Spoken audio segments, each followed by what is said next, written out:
Welcome back everyone to another video on the Vixen Victory channel. Today we're going to be talking about Arlecchino. Now looking at Arlecchino, because she is on the banner, that's why we're talking about her, and then we'll talk about Clauron, and we'll definitely get to Lanyon as one of the characters that we're going to be talking about specifically for this banner, and obviously we'll get through Chevers and Rosaria.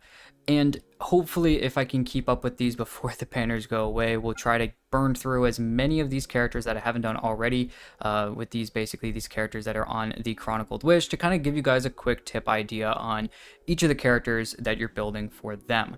Now let's go ahead back and look at Arlecchino, though, one of my more favorite characters in the game, and I do have her at a second constellation, so I will be using part of the trial, not because I don't have the character, but because I want you guys to see a little bit more how she works at C0.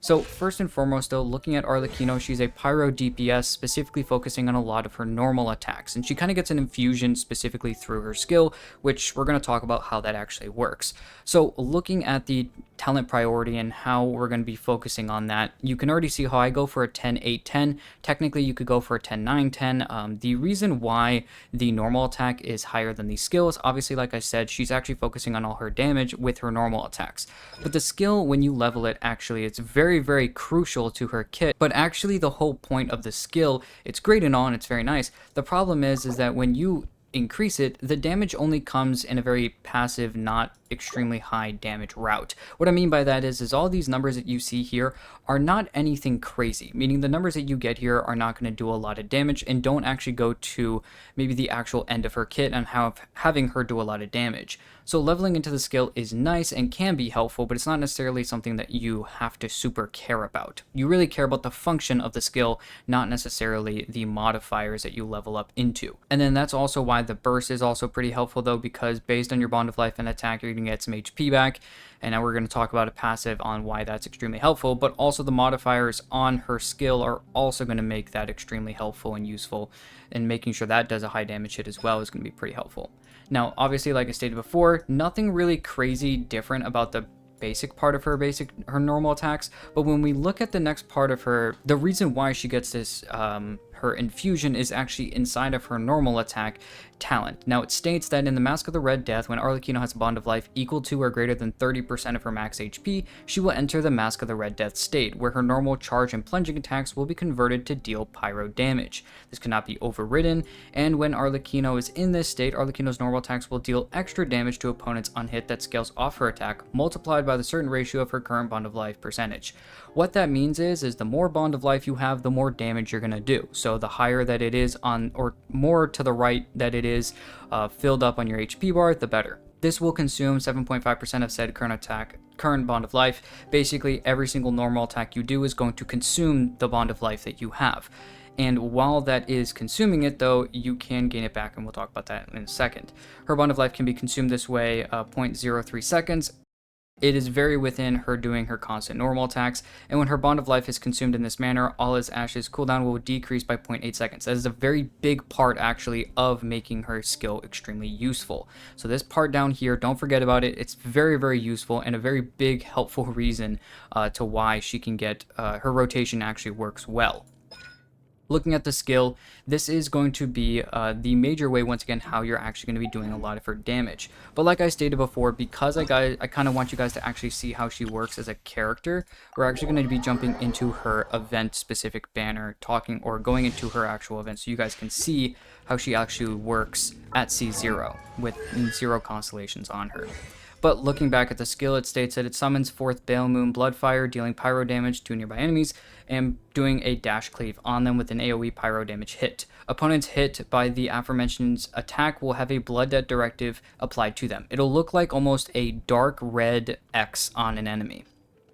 Blood Debt Directive lasts for 30 seconds, and every 5 seconds it will deal an instance of pyro damage, and has a max of 2 instances, so this can happen twice over the span of 10 seconds. This damage will be considered elemental skill damage, not necessarily something you care too much about. That damage is not going to be extremely high. As you can see, the Blood Debt Directive, even at level 8, is at 51% of her attack. Next, Arlecchino. When Arlecchino uses a charge attack or an elemental burst, Bale Moon Blood Rising, she will absorb and clear nearby Blood Debt Directives. So by clearing them with this charge attack and this burst, what does that actually do? Each directive absorbed that she puts on an enemy, each directive that she absorbs, grants her a bond of life worth 65% of her max HP. The maximum value of the bond of life she can be granted through the Blood Debt directives within 35 seconds after using her elemental skill is 145% of her max HP. The whole point of this, though, once again, you're going to see, is actually putting the skill on an enemy, and I'll even just show you. I'm going to just immediately throw out a skill on an enemy. You can see that red, that kind of dark X. So you do a charge attack on it, and now you see on the bottom bar here, we have this little bond of life symbol with a bunch of red on us, right? So that's kind of the idea on how you're actually going to be using specifically those Blood Debt directives. Putting them on an enemy and then doing a charge attack. Once again, the burst does work as well to also do it as well to clear the Blood Debt directives, and then each of them that you absorb, you'll get bond of life back. Looking at the burst, it states that Arlecchino's basically does a huge AoE pyro damage hit, clearing the cooldown of her skill. Now, the reason why the normal attack decreasing the cooldown of her skill over every single normal attack that she does is so helpful, and the reason why this completely clearing the cooldown of the skill in all is because the cooldown on the skill is 30 seconds, meaning the next time that you use it, it's going to take a hot minute to get it back. So once again, I'm going to throw the skill on, and you're going to see a timer. If you kind of want to watch both the timer as well as kind of over here, I'll probably throw it up to the right side as well while we do it so it's easier to see. But you're going to see the skill go down in time as I do normal attacks, because once again, as long as my bond of life is about 30% or more, so as soon as it's basically here or more, you're going to see the normal attacks decrease my bond of life while also decreasing this cooldown. So here, throw a skill and just pick it up. Now attack, attack, attack, attack. You're gonna just see that number keep going down, down, down. Now that is a little bit faster than normal, which is gonna be extremely helpful. But now that we've gotten to this part, you're gonna see all of a sudden you're gonna have your skill back, right for an entire use all over again. So that's actually why it's extremely helpful to not forget that this is extremely helpful for you in this normal attack talent as well as the burst. Usually a lot of people will do their holds, their skill, and then they'll pick up the Blood Debt directive and then do a bunch of normal attacks, and then when they get to almost no like bond of life left, they'll immediately pop their burst. But the major reason of actually popping the burst is actually this end part here. The healing is based on her bond of life value and attack, so you're increasing your HP, because we're going to see in a second actually that she's the only character that can heal herself. So if we look down here at the bottom, while in combat, Arlecchino gains a 40% pyro damage bonus. So she gets a flat 40% pyro damage bonus while she's in combat, and can only be healed through Moon Rising, which means no outside healing from any other character, any other source can actually heal her. Even food cannot heal her while she's in combat. The only way she can get heals is through using her burst. Now, looking at those passives that I talked about, Blood Debt directives have the following characteristics. This is where you're going to want to kind of pay attention, because when you use your skill, right, you're getting 65% of bond of life as her max HP. So once again, we'll go over here and show you guys using your skill on multiple enemies, obviously, right? Boom. Okay, so we have a bunch of bond of life here, and I believe we took it off of 3 enemies, so it was a little bit more than 65%, but it popped up a little bit higher, which is totally fine. And that's kind of the idea with the skill specifically. Whenever it's like that, whenever you immediately use the skill and then you immediately do a charge attack, you're going to get 65%.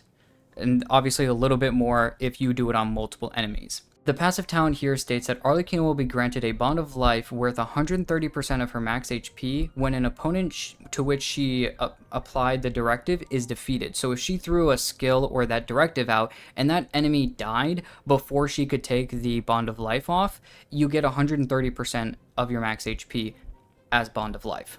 That's probably if, let's say, one of your off-field characters you throw the skill on and one of your off-field characters just happens to kill an enemy. That's where this will usually come in. The major thing I want you guys to keep in mind, though, is the second part of this passive talent. 5 seconds after a Blood Debt directive is applied, it will be upgraded to a Blood Debt Do. It'll turn into an X that's a little bit brighter red, and I'll show you guys that in a second as well. When absorbed, it will instead grant, instead of the 65% that we talked about when you do a charge attack or a burst on that Blood Debt directive, which is now turned to Blood Debt Do, you get 130% of your bond of life. A bond of life created in the aforementioned ways cannot exceed the original limit on the bond of life that you can normally get. So it can't go over that 145% that we see initially in the skill. So because this is C0, and that's actually why, because we'll look at Constellations later and see how this changes. But over time, those are going to turn from, there we go. All of a sudden, they just turned a little bit brighter. Now that 5 seconds is up, you're going to see the damage numbers as I pick up a bond of life. 8540, that was a non-crit, 17k, and then as I go through, you're seeing the numbers slowly dwindle down lower and lower and lower. Now we're in 10k, now we're in 14k, we're getting lower and lower with it 9ks. You see how we're getting lower and lower? It's not because she's just, the enemies are having a higher amount of defense or whatever, and they're doing, no, it's not that at all. It's purely because Arlecchino has less bond of life, and the more bond of life she has, the more damage she's going to do. So things like this basic attack and the normal attack, when you clear your skill, you're getting your cooldown of your skill down. That's going to allow you to use your skill more frequently, which is allowing you to get more bond of life back. Also, your burst healing you is going to be a very big part of it, considering you can't be healed from any other way. So keeping her shielded is going to be good, but also using this to heal herself is also going to be a very solid option as well. Now, looking at the second passive talent, it states that strength alone can defend. Arlecchino gains 1% all elemental and physical resistance for every 100 attacks she has in excess of 1,000. The maximum resistance increase you can gain this way is 20% for each elemental and physical resistance. Basically, this just allows her to be a little bit more tanky, considering she can't be healed by anyone else. It's just to kind of balance the passive that you have at the end here. The second and the third kind of balance each other out. Not an insane amount, so keep in mind this doesn't necessarily make her invincible. If anything, it doesn't at all, but it does make her a little bit less squishy than she originally was. Now let's go ahead and talk about her weapons. Now, obviously, her weapons are going to be very, very specific. Obviously, with her as a Bond of Life character, there's not many other characters that actually work around Bond of Life. In fact, there's actually only 2 other characters in the game that work Bond of Life, and neither of them are actually of the same weapon type as Arlecchino. Obviously, her personal weapon, Crimson Moon's Semblance, is going to be her best weapon. Like normal, we don't usually talk too much about the weapon. Crit rate main stat, high base attack. It gives some bond of life when you do a charge attack on the opponent. So if you are using her with her weapon, focus on using the charge attack on the Blood Debt Directives and Blood Debt Dues, not using the burst to do it. But that'll help you a little bit more. And then in addition, you'll get some extra bond of life. Or when you get some bond of life, you'll get a damage bonus, and then when you have more than a certain amount of bond of life for your max HP, you're going to get another additional damage bonus. So a very, very solid weapon. Obviously personally tailored for Arlecchino. It fits her aesthetic perfectly, and this weapon actually, I believe, is the only weapon that actually changes its shape and turns into a scythe rather whenever you actually use it in specifically combat. And so that's kind of the idea, at least specifically with this weapon. Very, very cool weapon. But there are other weapons that you can use, specifically Zhao weapon. Zhao's weapon is pretty good. The same amount of stats that you'll have in the main stat. And then also the ability is still pretty helpful. On hit, it increases attack by 3.2% for 6 seconds with a max of 7 stacks. You can get a bigger damage buff when you have the maximum stacks possible. Considering she's doing so many normal attacks over and over again, and even using her skill and whatnot, and even having the ticking from off-field happen, you're having constant hits hitting enemies, so it's very easy to get to the maximum buff of those stacks very quickly.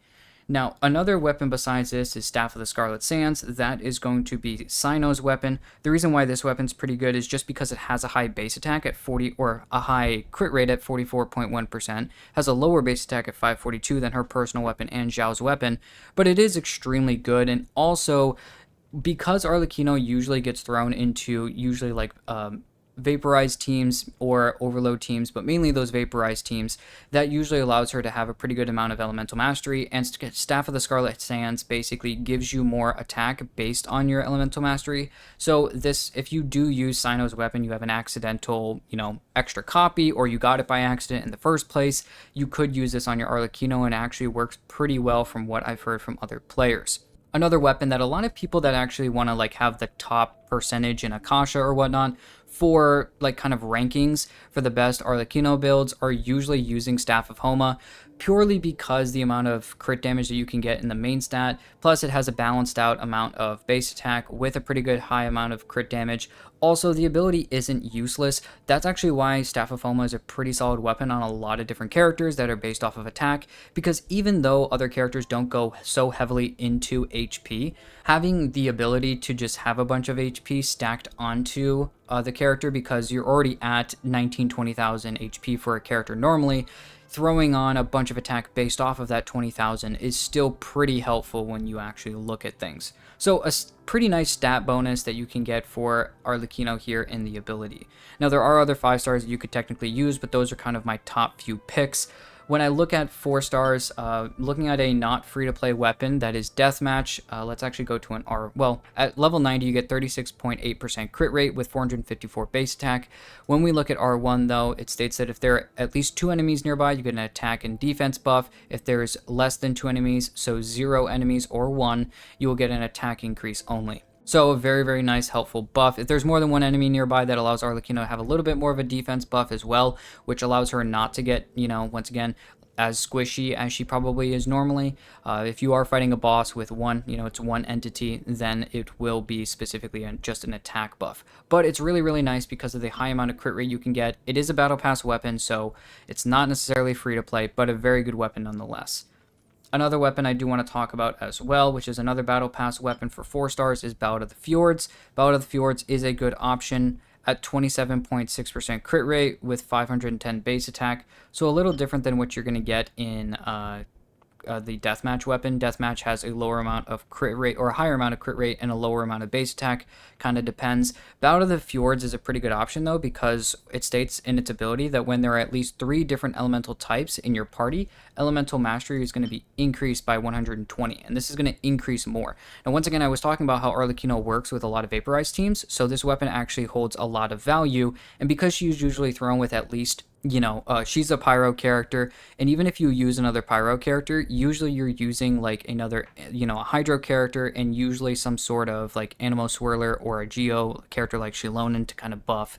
So there's actually some pretty solid usability to have the 3 different elements there, which makes this buff pretty easy to put in most of her teams. The only way that you wouldn't do Ballad of the Fjords is if you're not doing if you're doing like an overload team, then Ballad of the Fjords just has less value, which is why I like to pick Deathmatch a little bit more often, just because it gives you that flexibility whenever you need it.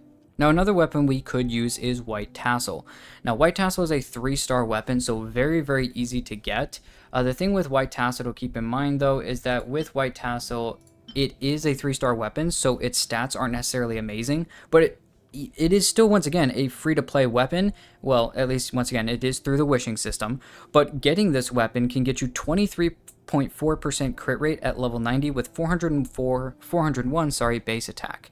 And it also increases your normal attack damage in its ability. So if you can get this to R5, that's 48% normal attack damage increase with a bunch of crit rate, a okay decent amount of the basic attack there, but honestly it's really, really worth it. That normal attack buff, and I believe it's even more crit rate than you get in her personal weapon. So honestly, a very solid option to use, especially if you want to use Arlecchino and you are free to play and you don't have any of the other weapon options. Definitely a very, very good weapon to use, and my personal opinion, I would even put it above Ballad of the Fjords, but that's just me. Now let's go ahead and talk about artifacts. Now, artifacts are a little bit interesting because the best set that you can find for Arlecchino is going to be Fragment of the Harmonic Whimsy. The 2-piece set gives attack, that's what she does her damage based off of, and the 4-piece states that when the value of a bond of life increases or decreases, this character deals 18% increased damage for 6 seconds with a max of 3 stacks.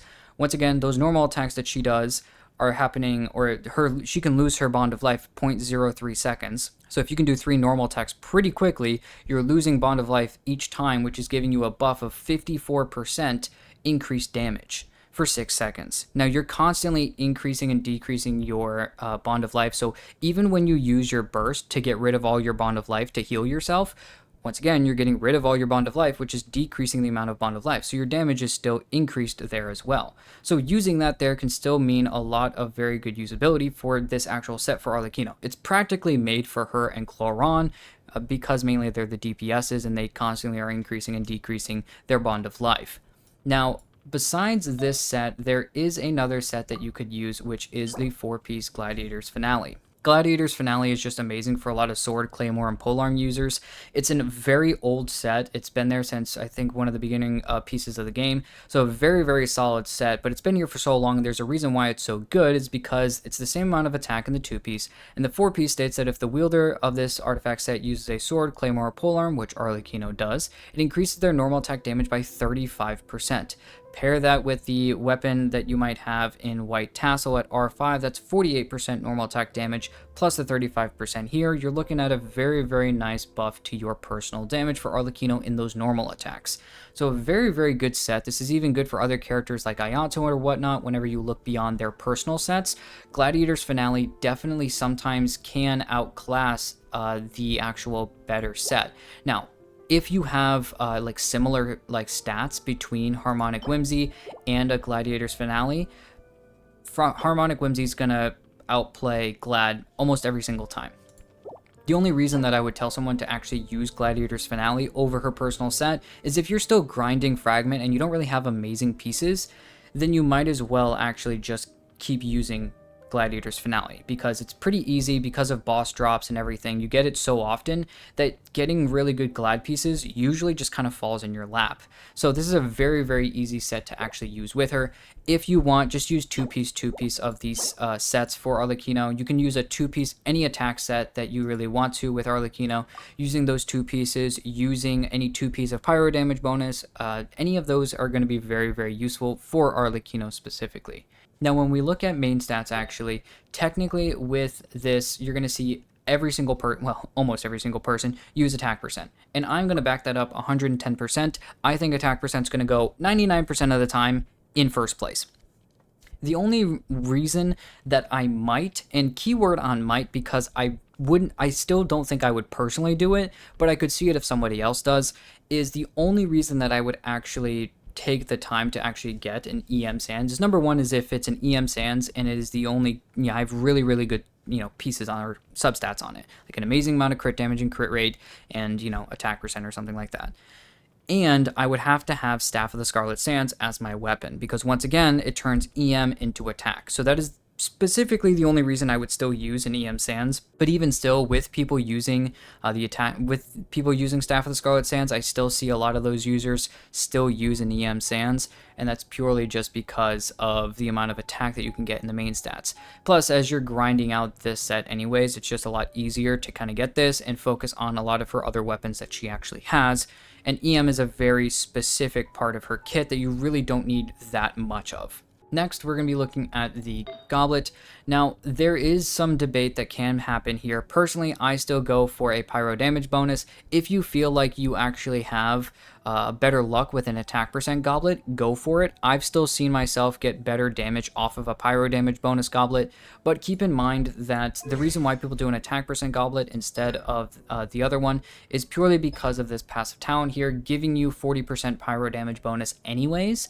So you'll tend to see those people that run Staff of the Scarlet Sands run an EM Goblet or an EM Sands. So they'll do like attack and EM or vice versa on both of these. So you'll see like attack percent Sands and an EM Goblet.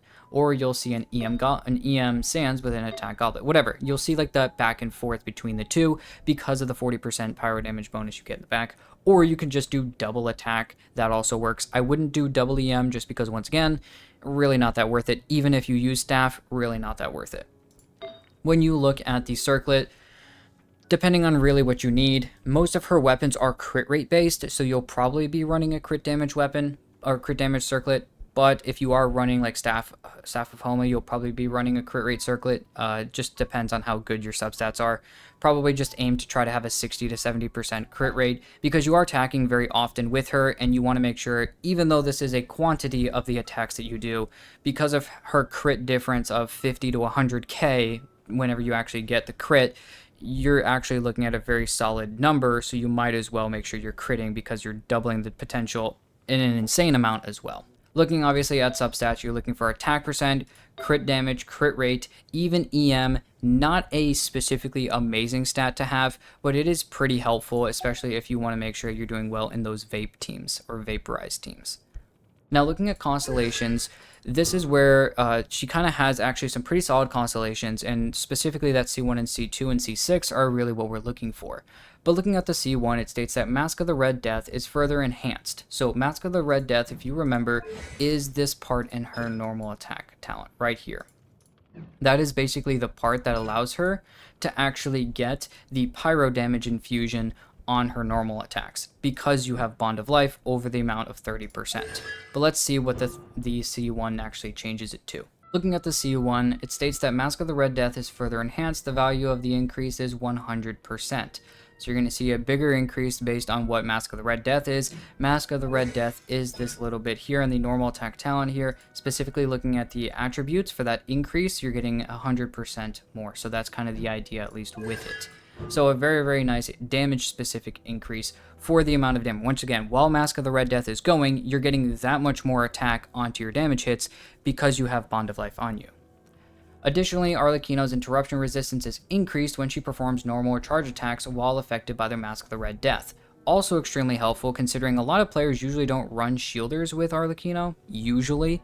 So that tends to mean that they are usually throwing in a lot of buffers, and a lot of people then go after the C1, very much like Neuvillette, to actually protect Arlecchino while she does her damage phase. Once again, Neuvillette does the same thing with his C1. Now looking at the C2, it states that Blood Debt directives are now already Blood Debt due when first applied.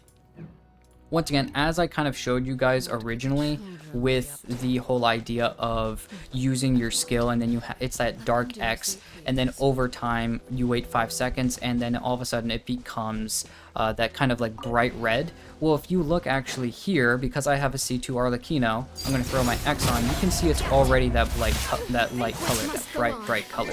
So that's kind of the idea, at least specifically with Arlecchino, is that you're seeing a bright red instantaneously, and it's a Blood Debt due, which means, if we go back to her kit, that you can change how much actual damage you get through this. Instead of your 65% of blah blah blah, right, now every single time you use your skill, it instantaneously becomes this passive talent, giving you 130% of your Bond of Life, or basically giving you double the amount of Bond of Life that you would normally get. So the C2 already has a very, very nice stake in using Arlecchino for this. Very, very good constellation. It's a lot of what people usually go after. C1 is very good, and the C2 just gets even better. Now there's more to the C2 as well, and it states that when Arlecchino absorbs such a Blood Debt due, she unleashes Bale Moon Bloodfire in front of her, dealing 900% of her attack as AoE pyro damage, and increasing all her elemental resistance and physical resistance by 20% for 15 seconds. Now she's getting a 20% resistance buff here, and she already has a maximum 20% resistance buff if you can get, I believe, up to I think 3000 attack. A very nice buff either way you look at it. Even still, when you look at mine, I'm not necessarily getting all the way up to the 3000, but you're still looking at on 21% on top of, or you're getting another 11%, sorry, on top of the 20% you get from the C2. You're looking at a 31% buff for 15 seconds to make sure that Arlecchino's not dying very easily. So a very, very nice idea, and this is what this is going to look like if I don't die first. A very big damage hit. You saw that kind of like instant throw out of her, and then I die. So that's kind of the idea, though, specifically with her. I'm not paying attention, and shame on me. But that's kind of the idea with Arlecchino, specifically with that C2. You kind of saw that big explosion that comes out of her. Obviously, with more buffs and whatnot, that does a bunch of damage and is very helpful for you. The C3 increased the level of her normal attack by 3, which, thank goodness, it's not the skill, because that would be horrendous, because this C3 actually holds a lot of value because you're increasing the amount of damage that she can do. Also, the C5 increased the level of her burst by 3. Once again, skipping that skill because of not really how useless it is, but its actual scalings are not that useful. Looking at the C4, it states that when Arlecchino successfully absorbs a Blood Debt directive, Bale Moon Rising's cooldown will decrease by 2 seconds and 15 elemental energy will be restored to her. So a very nice kind of extra help there, get some energy back, and decrease her cooldown.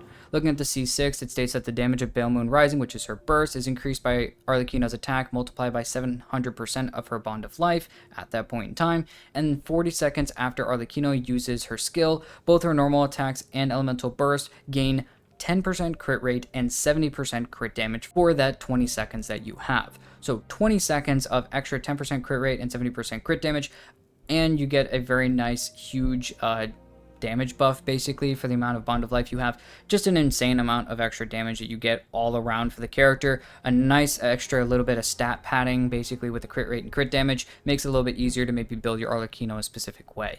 So very, very good constellations that you get to see really from Arlecchino. Very good character, obviously one of the best DPS we have, and the constellations definitely go to show to prove it. Now, I've already talked a lot about how Arlecchino works overall in terms of everything with her Bond of Life, her normal attacks, the infusions, her not being able to heal herself, how you're going to be waiting 5 seconds for the Blood Debt Directive to turn Blood Debt due so you can get more Bond of Life. A lot of her actual kit stuff that kind of works through, and it's definitely interwoven throughout her entire kit, so I do like that, but it can be very confusing. And because of that, though, thankfully her team section is pretty easy and pretty quick, in my opinion. Now, what I'm going to say is looking at like a Vaporize team, a team like Xingqiu and Yelan is going to work very, very well with Arlecchino. The overwhelming amount of like Hydro application that you're going to get here is going to be very helpful for Arlecchino, and considering both these characters work on normal attacks, Arlecchino works on normal attacks, it works out perfectly. Now, when we look at a character like Bennett usually is a multi-usage and faceted character, meaning he's a very good healer, as well as he's a very good, he's helpful for the double pyro resonance, and he's an attack buffer. He loses one of those here for at least one character, which is the main character here. Bennett does not, obviously cannot heal Arlecchino, once again, because of the passive talent that she has. When she's in combat, she gets a 40% pyro damage buff, but she has to take a little bit of a take back away from it, which is she can't be healed by anyone else in the party. Meaning even Xingqiu, his swords, I believe, at some point also get broken, therefore healing the on-field character, which would most likely be Arlecchino, still does not matter, cannot heal her. But that does mean that with Bennett specifically, he's still being an attack buffer and giving the extra attack even more through the resonance with the 2 pyro characters. Also, the 2 hydro characters, keep in mind, is also increasing max HP by 25%, which is increasing Yelan's damage as well, which is also very nice, and increasing the healing, I believe, that Xingqiu does, and I think Bennett, but once again, we're not caring about that. But it's also keeping Arlecchino's HP a little bit higher, which is allowing her to actually be a little bit more of a tank for herself. It's not an insane amount, but it is pretty helpful to keep her alive. Also, run this team specifically if you're using Staff of Homa. It's very similar to what you would do with Hu Tao, but thankfully you can use Bennett in the team instead of Hu Tao, and Staff of Homa works really well on Arlecchino, as we've already stated, and using a double Hydro team with Staff of Homa, because you get an attack buff based on your HP, is actually very beneficial for you. Looking beyond this, technically, you could try other characters. I know that you could technically try to make other characters work for off-field application. I'm sure you could try to do some weird combo with Candace or something like that. Or you maybe want to even try to use Mona for off-field application, Kokomi. What I will say is, I know it may be funny to try to do it, and technically it somewhat can. This does not necessarily work all that well. It's not necessarily Furina's off-field application. It is purely because of Furina's off-field application, you are draining the entire party's HP. Once again, what is the problem with draining Arlecchino's HP?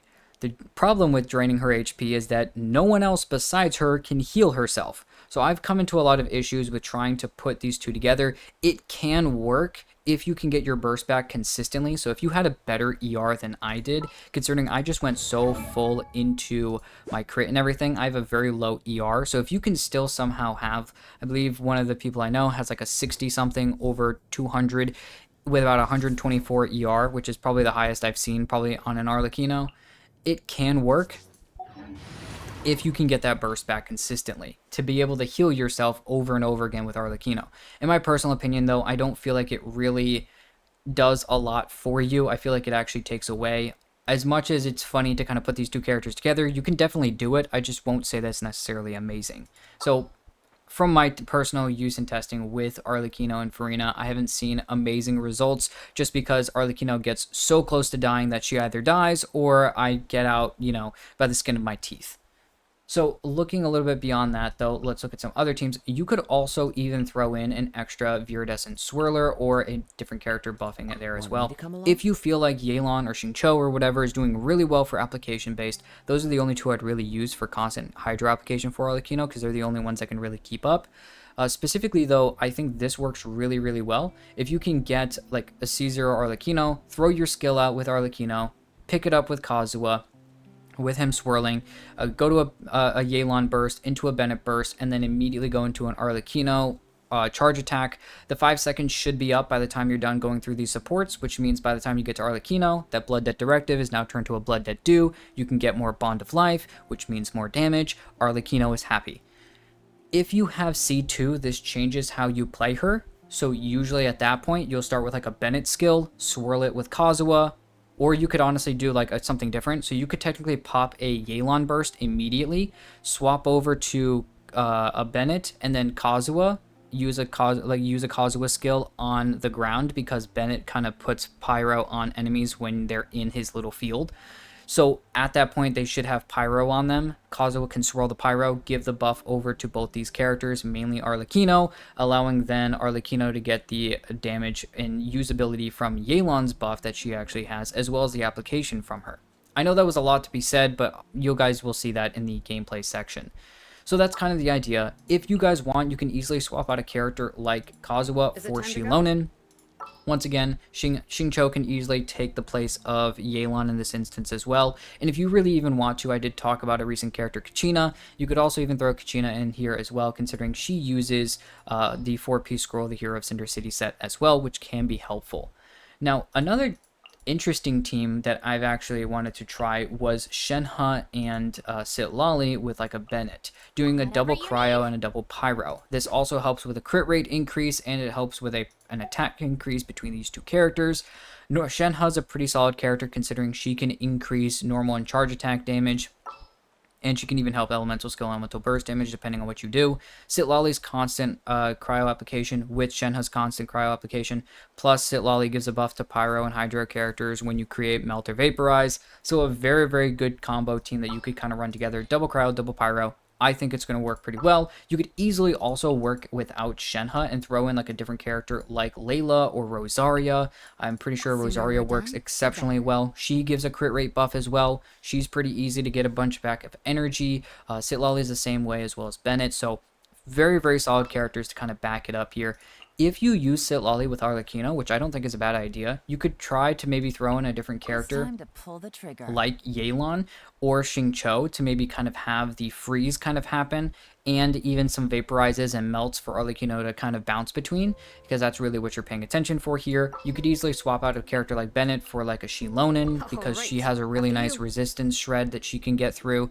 Kazuha can also work here as well when he uses his buff as well with his Viridescent set, as well as his personal elemental damage bonus buff.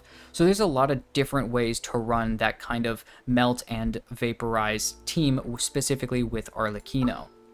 The other team I want to talk about is the Overload team. Now, the Overload team, what I would normally do is something like this, and you can easily switch out a character like Yae Miko. I know somebody that I know is very happy with using Fischl, obviously, here, so there's plenty of different teams that you can do. Using Fischl here is a little bit more of a free-to-play option. Fischl is still an extremely strong character, so even putting her heals a lot of extra good damage. The whole reason that you have full Pyro and Electro here is because of Chevrus, which we'll talk about in a future video. She gives a lot of extra damage based off of that as well. Very solid team, very, very good. Also, another team that I do want to bring up, purely because it's just insane that it works, is this team. Let's head off. This is just straight pyro damage. This is like Lenny 2.0. The amount of resistance shred that you get through Xilonen and Kazuha is insane, because I think it's 36% through Xilonen, 40% through Kazuha, and then the elemental damage bonus that you get is, I believe, 40% through Xilonen, and because of a high EM Kazuha, you can get about 30 to 40% elemental damage bonus from him.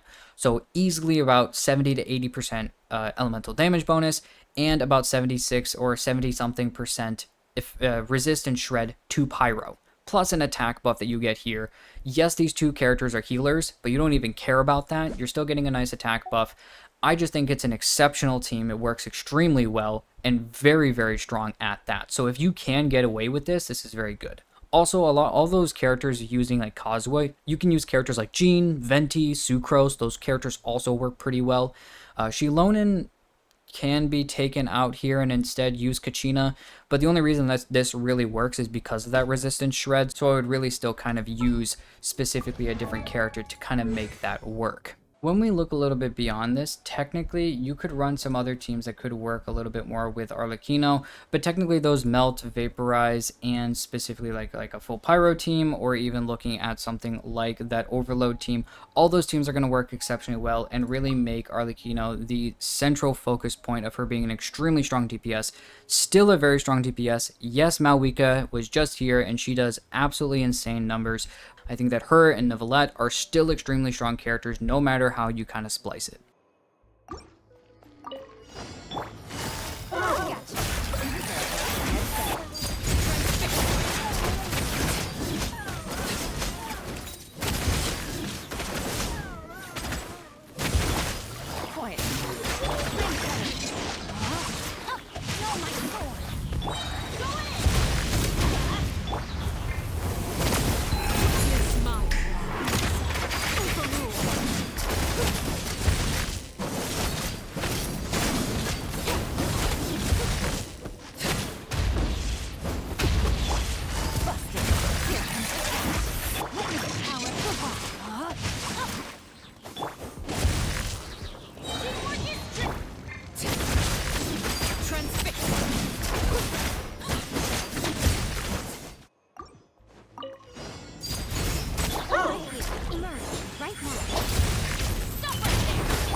Well, that's everything I've got talking about Arlecchino. If you guys did like the video, please go ahead and like and subscribe. Check out the rest of my channel as well. Check out other videos for other video guides or whatnot. I'm going to try to burn through as many of these as I can, but you know, with time and essence of everything that's going on with life, as well as getting ready for the VTuber model in the future. Hope you guys are excited for that. We'll start streams in the future as well.